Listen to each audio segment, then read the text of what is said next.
Hi guys, അപ്പൊ ഇന്ന് കാലത്ത് തന്നെ വണ്ടി എടുത്ത് നമ്മൾ ഇറങ്ങിയിട്ടുണ്ട്. താടിയൊക്കെ കുറച്ച് കൂടി അപ്പൊ സെറ്റ് ചെയ്യാൻ പോലുള്ള പരിപാടിയില്ല. അപ്പൊ ചേട്ടനെ വീട്ടിൽ പോയിട്ട് കൊണ്ടുവന്നിട്ടുണ്ട് നമ്മള് പേരാമംഗലത്തേക്ക്. അപ്പൊ നമ്മൾ താടി സെറ്റ് ചെയ്യാൻ വന്നേക്കണേ. ചെന്നപ്പോ തിരക്കൊന്നും ഉണ്ടായിരുന്നില്ല. ഫസ്റ്റ് തന്നെ ഇരുന്നു നമ്മള് കുറച്ചേരം ഇരുന്നിട്ടാണെങ്കിലും താടി നമ്മൾ സെറ്റാക്കി. പരിപാടിയൊക്കെ കഴിഞ്ഞ് വീട്ടിൽ ചെന്ന് കുളിച്ചപ്പോഴെ പറയണ ചേച്ചിനും കൊണ്ട് വെല്ലിമട വെട്ടിക്ക് പോകാൻ. അപ്പൊ വെല്ലിമട വെട്ടിക്ക് പോണ പോക്കായി കാണണേ. അങ്ങനെ എന്റെ ചേച്ചിനും കൊണ്ട് നമ്മൾ വെല്ലിമട വെട്ടിക്ക് പോണ പോക്കാ. വെല്ലിമട വെട്ടിക്ക് പോകാനാണെങ്കിൽ പിന്നെ എല്ലാവരും വരും അങ്ങോട്ട്. നിങ്ങൾ കുറച്ചേരം കഴിഞ്ഞ് നോക്കിയപ്പോ ഇവര് കുടുംബശ്രീ തുടങ്ങിയിട്ട് അത് കേൾക്കാൻ വന്നാ ഞങ്ങള്. അത് കഴിഞ്ഞപ്പോ എപ്പോഴും പോലെ തന്നെ കുറച്ചേരം പബ്ജിയും കളിച്ചു. അപ്പൊ നമ്മൾ ഉണ്ണിയേറ്റോ ഉണ്ണിനും കൊണ്ട് ചേട്ടൻ കറങ്ങാൻ പോയിട്ട് വരിക. ചേച്ചിയുടെ പ്രൊഡക്റ്റാ പോ മാമനാന്നുള്ള ഒരു ദാക്ഷണ്യം ഇല്ല, നമുക്ക് എല്ലാവരുടെയും തരുന്നുണ്ട്. അതിനെ സോപ്പിടാൻ വേണ്ടി നമ്മൾ കടയ്ക്ക് കൊണ്ടുപോണ പോക്കാ. മിഠായി മേടിച്ചെടുത്ത് സോപ്പിടാന്ന് വെച്ചു.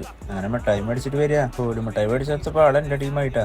ഞങ്ങൾ മിഠായി മേടിച്ച് വന്നപ്പോൾ എല്ലാവരും പുറത്തിറങ്ങി നിൽക്കുന്നുണ്ട്. അങ്ങനെ കുറച്ചേരം കഴിയുമ്പോൾ ചായയും കുടി ചായ പരിപാടിയൊക്കെ കഴിഞ്ഞപ്പോൾ തിരിച്ച് വീട്ടിലേക്ക് പോണ പോക്കാ. ഇനി വൈകുന്നേരം പെരുന്നാളിന് ഇറങ്ങണം. അപ്പൊ വീട്ടിൽ പോയിട്ട് കുളിച്ചിട്ടൊക്കെ വേണം ഇറങ്ങാൻ. അങ്ങനെ കുളിയും പരിപാടിയൊക്കെ കഴിഞ്ഞ് നമ്മൾ പെരുന്നാളിന് ഇറങ്ങി. കുറച്ചേരം അവിടെ പോയി പരിപാടി കണ്ട് നമ്മൾ അങ്ങനെ ബാൻഡ് സെറ്റൊക്കെ കണ്ട് തിരിച്ച് വീട്ടിലേക്ക് പോയി.